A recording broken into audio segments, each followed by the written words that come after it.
വഴുതക്കാട് പിണറായി വിജയന്റെ വാടക വീട്ടിൽ ഇ ഡി ഉദ്യോഗസ്ഥർ റെയ്ഡിനെത്തിയപ്പോൾ ഇ ഡി ഉദ്യോഗസ്ഥരെ വധിക്കാനുള്ള ഒരു ശ്രമമൊക്കെ നടത്തിയിരുന്നു. കേരള, തമിഴ്നാട്, പോണ്ടിച്ചേരി.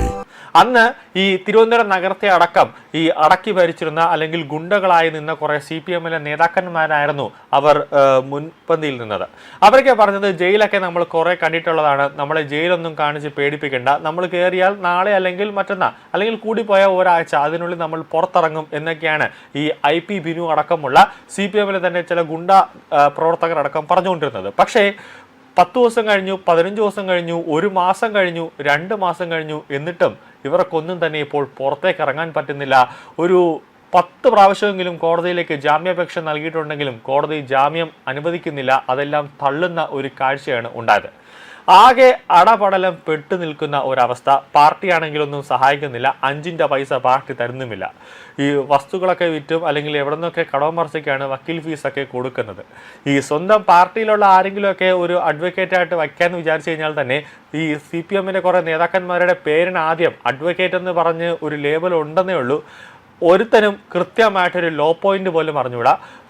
പ്രോസിക്യൂഷൻ എന്തെങ്കിലുമൊക്കെ ചോദിച്ചു കഴിഞ്ഞാൽ അവിടെ നിന്ന് ബമ്പ അടിച്ചുകൊണ്ട് അറിയാമെന്നുള്ള ആകെ സമരം എന്ന് വെച്ചാൽ ഇൻക്ലാബ് സിന്ദാബ വിളിക്കാൻ മാത്രമേ അറിയാവൂ. ഇനി കോടതിക്കാർ ഇൻക്ലാബ് സിന്ദാബ വിളിച്ചതിന് ഇനി പ്രതിഭാഗമായ ഈ CPM-ലെ നേതാക്കൾക്കും കൂടെ അടുത്ത പണി വരും. അതുകൊണ്ട് തന്നെ ഒരു നേതാക്കളും പാർട്ടിയിൽ നിന്നുള്ള ഒരു അഡ്വക്കേറ്റുമാരെയും എടുക്കുന്നില്ല എന്നുള്ളതാണ് ഏറ്റവും പ്രധാനം.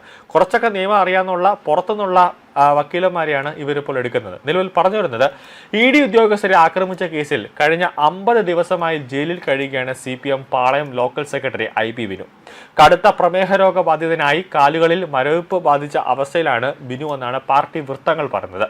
കഴിഞ്ഞ ദിവസം രാവിലെ ഇയാളെ വിലങ്ങണിയിച്ച് തിരുവനന്തപുരം ജനറൽ ഹോസ്പിറ്റലിൽ എത്തിച്ചിരുന്നു.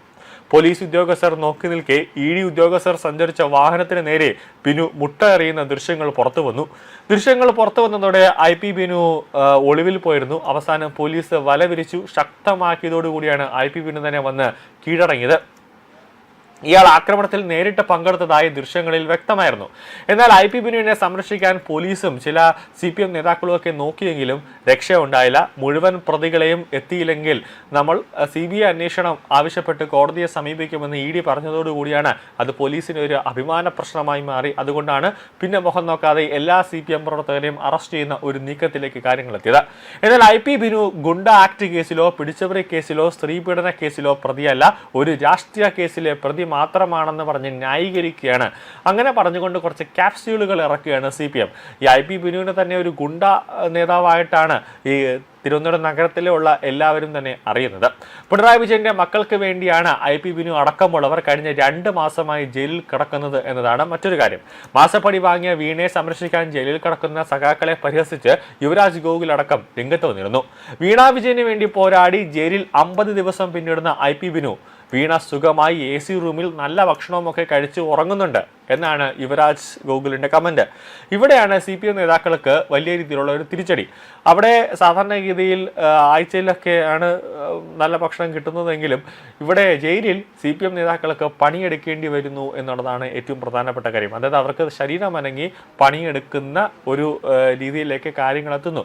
എങ്ങനെയെങ്കിലും ജയിലിൽ നിന്ന് പുറത്തിറങ്ങിയാൽ മതി. കാരണം ഈ CPM നേതാക്കൾക്ക് ശരീരം അനങ്ങിയുള്ള ജോലിയൊന്നും ഇവർക്ക് പറഞ്ഞിട്ടുള്ള ഒരു കാര്യമല്ല. കാരണം ഇത്രയും വർഷങ്ങളായി ഈ പാളയം മാർക്കറ്റിലൊക്കെ ഉള്ളവരെ ഭീഷണിപ്പെടുത്തി കത്തി കാട്ടി ഭീഷണിപ്പെടുത്തിയൊക്കെ 500 രൂപയും 1000 രൂപയും 100 രൂപയൊക്കെ വാങ്ങിച്ചുകൊണ്ടിരുന്നത്. അങ്ങനെയാണ് ഇവർ ജീവിക്കുന്നത്. പക്ഷേ പെട്ടെന്ന് സുപ്രഭാതത്തിൽ CPM നേതാക്കൾ കൂട്ടത്തോടെ ജയിലിലേക്ക് പോകുന്നു. അവർക്ക് അവിടെ പണിയെടുക്കേണ്ട ഒരു സാഹചര്യം ഉണ്ടാകുന്നു. അങ്ങനെ വല്ലാത്തൊരു കഷ്ടത്തിലാണ്. അങ്ങനെ ഈ വല്ലാത്ത എനിക്ക് വയ്യ, കാലിൽ ഈ മരവിപ്പൊക്കെയാണ് എന്നൊക്കെ പറഞ്ഞുകൊണ്ട് എങ്ങനെയെങ്കിലും ഒരു ജാമ്യം ലഭിക്കാം എന്നുള്ളൊരു നാടകത്തിലേക്ക് പോകുന്നുവെങ്കിലും ഹൈക്കോടതിയും ആ ജാമ്യം തള്ളുന്ന രീതിയാണ് ഇപ്പോൾ കാണുന്നത്. അത് മാത്രമല്ല, ഈ IP ബിനുവിൻ്റെ ഈ ഒരു അവസ്ഥ കണ്ടിട്ട് CPM-ലെ ചില ബുദ്ധിജീവികൾക്കും കൂടെ വല്ലാത്തൊരു വിഷമമാണ്. കാരണം IP ബിനുവിനെ ആശുപത്രിയിലേക്ക് കൊണ്ടുവന്നപ്പോൾ, പോലീസ് ആശുപത്രിയിലേക്ക് കൊണ്ടുവന്നപ്പോൾ ഈ കടുത്ത പ്രമേഹ രോഗബാധിതനായി കാലിലൊക്കെ മരവിച്ചിരിക്കുന്നു, കാൽ അനക്കാൻ വയ്യ എന്നൊക്കെ പറഞ്ഞുകൊണ്ട് പോലീസ് ആശുപത്രിയിലേക്ക് കൊണ്ടുവന്നപ്പോൾ കയ്യിൽ അണിയിച്ചിട്ടാണ് കൊണ്ടുവന്നത്. IP ബിനു എന്താണ്, ഗുണ്ടയാണോ അല്ലെങ്കിൽ ഏതെങ്കിലും തീവ്രവാദ കേസിലെ പ്രതിയാണോ അല്ലെങ്കിൽ വലിയ ഒരു കേരളത്തെ, അതായത് തിരുവനന്തപുരം ഏരിയ മുഴുവനും പ്രകമ്പനം കൊള്ളുന്ന ഒരു വ്യക്തിയാണോ? എന്തിനാണ് ഈ കയ്യിലൊക്കെ വിലങ്ങണീച്ചൊക്കെ കൊണ്ടുവരുന്നത്? അപ്പുറത്ത് നോക്കൂ, വാഴത്തോണം കൗൺസിലർ സുഗതനെ പോലീസ് കയ്യിൽ ഒരു വിലങ്ങും വിലങ്ങൊന്നും അണിയിക്കുന്നില്ല, പിന്നെ എന്തിനാണ് ഐ പി ബിനുവിൻ്റെ കയ്യിൽ വിലങ്ങ് അണിയിക്കുന്നത് എന്നൊക്കെ പറഞ്ഞുകൊണ്ട് CPM നേതാക്കൾ ഇങ്ങനെ സമൂഹ മാധ്യമങ്ങളടക്കം പത്രങ്ങളടക്കം വലിയ രീതിയിലുള്ള ഒരു വിമർശനം ഉന്നയിക്കുന്നുണ്ടെങ്കിലും രാജ്യദ്രോഹ കുറ്റമാണ് ചെയ്തതെന്ന് കോടതി പറഞ്ഞതുകൊണ്ട് തന്നെ ഒരു രാജ്യദ്രോഹിയെ ഏത് രീതിയിലാണോ നിയമ സംവിധാനങ്ങൾ നോക്കിക്കാണുന്നത് ആ രീതിയിലാണ്, ഒരു പ്രതി എന്ന നിലയിലാണ് ഐ പി ബിനുവിനെ ഇപ്പോൾ പോലീസ് തന്നെ കയ്യിൽ വിലങ്ങണിയിക്കുന്നത്. സുഗതനെ ഇന്നലെ സത്യപ്രതിജ്ഞ ചെയ്യാനാണ് കൊണ്ടുവന്നത്. അപ്പോൾ സത്യപ്രതിജ്ഞ ചെയ്യുന്ന ഒരു വ്യക്തിയുടെ കയ്യിലേക്ക് എങ്ങനെ വിലങ്ങണിയിച്ചാൽ അയാൾ എങ്ങനെ കൈ പൊക്കി സത്യപ്രതിജ്ഞ ചെയ്യുമെന്ന ഒരു ചോദ്യം അവിടെയുണ്ട്. അങ്ങനെ എന്തായാലും വരും ദിവസങ്ങളൊന്നും തന്നെ ഐ പി ബിനു സൂര്യവെളിച്ചം കാണില്ല. ആകെ സൂര്യവെളിച്ചം കാണാൻ പറ്റുന്നത് ഈ സെല്ലിൽ നിന്ന് പുറത്തിറങ്ങി ജോലി ചെയ്യുന്ന സമയത്തോ അല്ലെങ്കിൽ ഇതുപോലെ ഈ ആശുപത്രിയിലേക്ക് വരുന്ന സമയത്തോ മാത്രമായിരിക്കും പുറത്തുള്ള 2-3 ആളുകളൊക്കെ കൂടി കാണാനായിട്ട് വണ്ടി ഇരുന്ന് കാണാൻ സാധിക്കുന്നത്.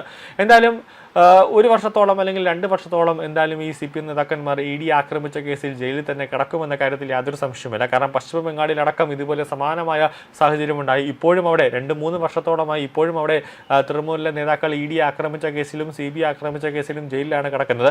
അത് വെച്ച് കൂട്ടി വായിക്കുമ്പോൾ എന്തായാലും അടുത്ത കാലത്തൊന്നും ഐ പി ബിനുവും ഉൾപ്പെടെയുള്ള CPM പ്രവർത്തകർ ജയിലിൽ നിന്നും പുറത്തേക്ക് ഇറങ്ങില്ല എന്നതാണ് ഏറ്റവും പ്രധാനപ്പെട്ട ഒരു കാര്യം.